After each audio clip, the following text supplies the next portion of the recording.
This is Kunle Amzat Studio, Agidigbo 88.7 FM. Welcome to News Around the World.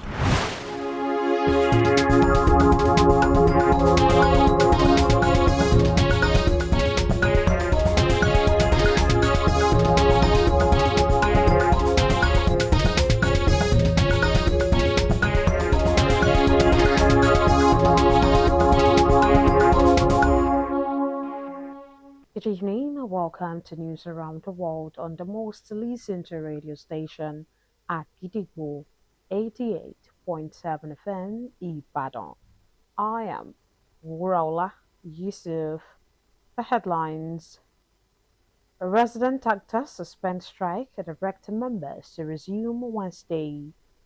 Oyo Police Command reassures the public of renewed security measures, swift emergency conduct, address emerging threats. United Kingdom weather unusually warm as temperatures increases to 24 degrees today. President Trump calls for killing a whole civilization as Iranians reject the threats. Arsenal coach Mikel Arteta preaches calm ahead of Sporting quarter-final match. And now the details. The National Association of Resident Doctors has announced the suspension of its planned strike after reaching an understanding with the federal government on key demands, including payment of outstanding allowances and improvements in doctors' welfare. The decision was taken after an emergency meeting of the association's National Executive Council, where members reviewed assurances from government representatives and resolved to give dialogue another chance. According to the University College Hospital president, Dr. Othman Adedeji, who disclosed this today, NRT said the suspension was informed by progress made in negotiations, particularly commitment on the prompt payment of salary arrears, hazard allowances, and steps toward resolving issues surrounding the medical residency training fund. Although the association did not declare a full resolution of the dispute, it noted that the government had shown renewed willingness to address the concerns that triggered the strike threat and a commitment to address other outstanding issues raised by the association. Small naira denominations such as 5, 10, and 20 naira were once valuable for everyday purchases in Nigeria.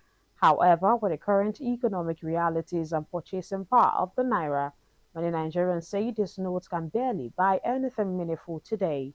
In this report, Agidigbo FM News correspondent Ifeoluwa Buhari speaks with a resident of Ibadan on what 5 naira, 10 naira, and 20 naira denominations can still buy in today's economy. Here is the report.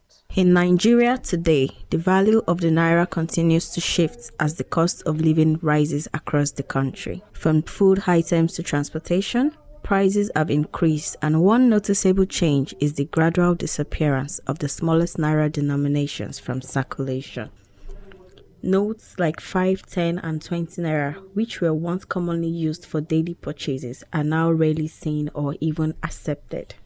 At many roadside shops and kiosks, traders say the smallest naira denominations are rarely used in daily transactions. Some residents say the notes are often ignored as change or left unused because they can no longer buy basic items. A resident of Ibadan, Mr. Hadewale, says it has been a long time since he last used or even saw the 5, 10, and 20 naira notes. Actually, been a long time that I've seen use 5 naira, 10 naira, even 20 naira. Sometimes 50 naira, if they are scarce actually. In his own views, Mr. Hayodeji, a commercial motorist, believes the denominations are hardly available in circulation today. Ask them, 10 naira can buy Kili and Toyota for me then, and all these Choco Milo. That is past there. For present tense now, present tense now. So 20 naira cannot buy anything. Also speaking, Mr. Agbola Mayos recalls a time when the same notes could buy basic food items. Rice,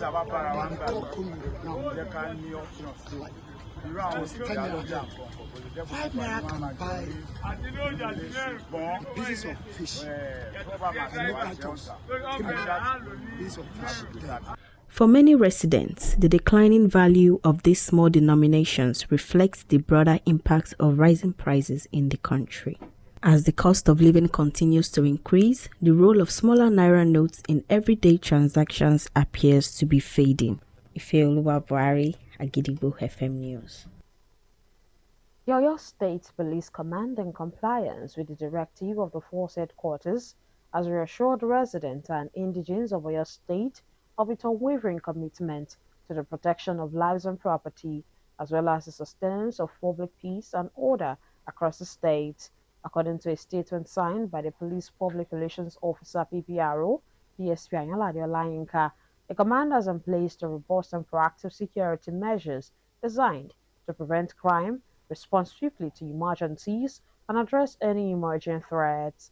The command said while the security situation across the state remains under firm control, the public is enjoined to remain vigilant and security conscious at all times, and also advised them to make use of the emergency number 615 in the event of any distress situation for prompt and effective response.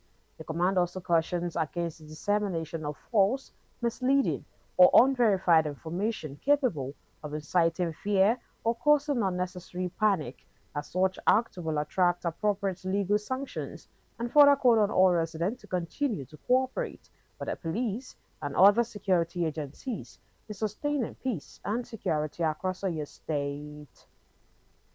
The Olubadan of Ibadan, Oba Rashidi Ladoja, has today inaugurated Ibadan Community Guard to collaborate with the relevant security agencies for effective time policing of the 11 local government areas that make up the ancient city. According to a statement released by Newsman today, the ceremony was held at the Palace of Olubadan Okiarimo in Ibadan North local government area of the state, where it is announced that the guards will be posted to all 11 local government areas of Ibadan land. The statement said the event also witnessed the inauguration of the Ibadan Economic Investment and Business Development Desk and the Ibadan Food Security Initiative / Gari Ibadan. Speaking at the event, Obalado just said the inauguration was necessitated by prevailing security challenge in some of the council areas. The rising cost of essential goods has become a major concern in our society today. One of such essentials is clean drinking water, including bags of pure water and bottled table water, which many people depend on daily. In recent times, there has been a noticeable increase in the prices of this product, raising concerns, questions among consumers and sellers alike. Agidigbo FM News correspondent Abiodun Loyede reports. In recent months, there has been a noticeable rise in prices due to several factors like higher production costs, increased transportation expenses, and the rising cost of raw materials such as nylon, bottles, and fuel. This price increase has affected both sellers and consumers, making it more expensive to access clean drinking water, which is a basic necessity. In addition, inflation and unstable power supply have forced producers to rely on generators, further increasing operating costs and ultimately leading to higher prices for end users across many communities. A young Nigerian, Wisdom Ajayi, looks like he is rushing somewhere, but explained what may lead to the increment of pure water and table water. Fuel, as we all know, is one of the major things that affect every market. So since fuel is expensive, it is normal for other things to be expensive. And then water now, because it's very essential to us, they need to continue their production, and so they need to add money to it, to sustain their profitability margin. An old man who looks stressed and tired at his place of work, Mr. Philip Osundele, gave some explanation on what may cause the increment. I also heard that there is increase on the bag of water and table water, but this is bad because what of we that are just managing to even buy it before they now increase the money? A well-meaning Nigeria who was waiting for a taxi by the roadside explained what led to the increased price of bag of water and table water. You can also see that fuel is expensive, and also tax is also causing a lot of effects on the issue of bag of water and table water. While the increase may be challenging, it reflects the current economic situation. However, it is important for stakeholders to find ways to manage these costs while ensuring continued access to safe and affordable water. Government intervention and policy support can also help stabilize prices and protect consumers from excessive financial burden. Abiodun Oloyede, Agidigbo FM News. Now it is time to link up with our United Kingdom studio for the foreign news. News from Kuliamza Studio, Agidigbo FM. United Kingdom, I am Olushola Damilola. The number of children recruited by armed groups in Haiti has increased by 50% in the last year, according to the latest UNICEF estimates. The unprecedented spike registered between the second quarters of 2023 and 2024 points to a worsening protection crisis for children in the violent Caribbean island. Kate Ruzer, UNICEF Executive Director and Interagency Standing Committee for Haiti, said children are often coerced into joining so as to support their families or under threat to their safety. Many are recruited after being separated from their caretakers, stripped of protection and survival options. Children in many parts of Haiti are subjected to atrocities no child should ever have to experience, leaving them with psychological and emotional scars that might haunt them for a lifetime. Although UNICEF is urging all parties in the country, including security forces and the government, to prioritize the safety and protection of all children. The organization also seeks for the immediate release of children recruited by armed groups and their immediate handover to civilian child protection actors for their recovery and reintegration. Part of the United Kingdom are forecast to experience the warmest temperature of the year so far. London and Southeast England could reach temperatures of 24 degrees Celsius. Thursday, however, is expected to bring another big change, with temperatures predicted to drop to 10 degrees Celsius. According to Met spokesperson, the hottest day of the year was recorded in the United Kingdom in early 2020. And that ends the news from the Kuliamza Studio at Gidigbo FM. United Kingdom, I am Olushola Damilola. Welcome back. We shall also be moving to our Maryland studio, United States, for more foreign news. News from Kule Amzat Studio, Gidigbo FM, United States. I am Oluwatosin Sonya. President Donald Trump threatened to wipe out all civilization, and the United States hit military targets on Iran's main oil export hub as he ramped up pressure on Tehran to fully open the Strait of Hormuz or potentially face a wave of strikes on critical infrastructure in the coming hours. Mr. Trump issued the grave warning in a post on social media on Tuesday as a new round of attacks was launched across the Middle East. The U.S. attacked Ag Island, the export hub. Israel and Iran launched French attacks, and Israel's military warned Iranians to avoid traveling by train. The president has set a deadline of 8 p.m. Eastern Time for Iran to end its effective blockade of the strait, saying that otherwise every bridge in the country would be decimated and every power plant would be out of business. Striking civilian infrastructure could amount to a war crime under international law. A spokesman for the Iranian military, Ibrahim Zalfagari, has said that Iran would retaliate crushingly and extensively if the civilian infrastructure were attacked. Cameroon said Russian authorities have confirmed the death of 16 Cameroonian fighting against Ukraine, the first time the Central African country has spoken about the involvement of its national and state media. The foreign ministry called on the families of the dead to make contact with ministry officials in the capital city of Yaoundé. Ukraine said in February that more than 1,700 Africans were fighting for Russia, though analysts say the true figure is likely higher. Russian authorities have denied illegally recruiting African citizens to fight in Ukraine. Cameroon has said it does not officially deploy troops abroad outside of international or regional mandates and has warned citizens against taking part in foreign conflicts. And that ends the news from Kuliamzat Studio, Agidigbo FM, United States. I am Oluwatosin Soya. And now in the exciting world of sports. Mikel Arteta has urged the Arsenal's players not to panic as they aim to get their season back on track against Sporting Lisbon. The Gunners head into Tuesday's Champions League quarter-final, first leg on the back of successive defeats which cast a fresh doubt over their ability to win silverware.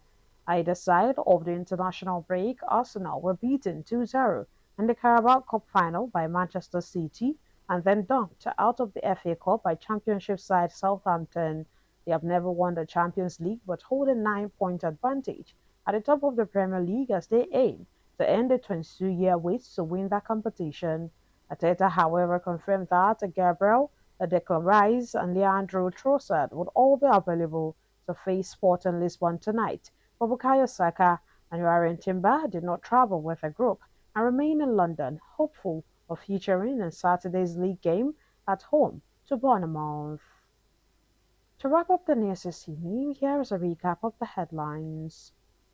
Resident doctors suspend strike, directing members to resume Wednesday.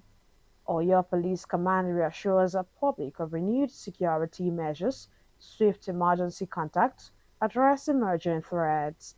United Kingdom weather unusually warm as temperatures increases to 24 degrees Celsius today. President Trump calls for killing a whole civilization as Iranians reject the threats. Arsenal coach Mikel Arteta approaches calm ahead of Sporting quarter-final match.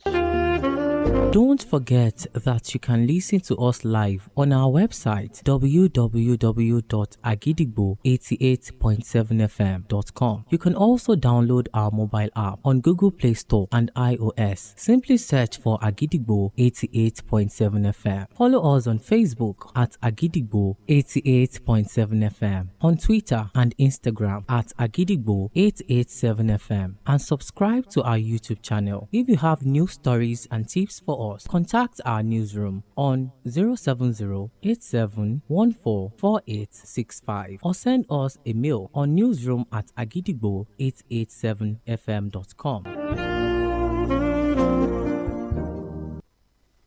And before we go this evening, here is a quick tip. The most difficult thing is the decision to act. The rest is merely tenacity.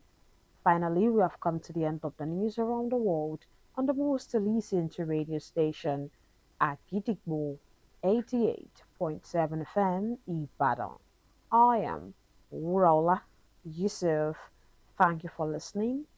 Good evening.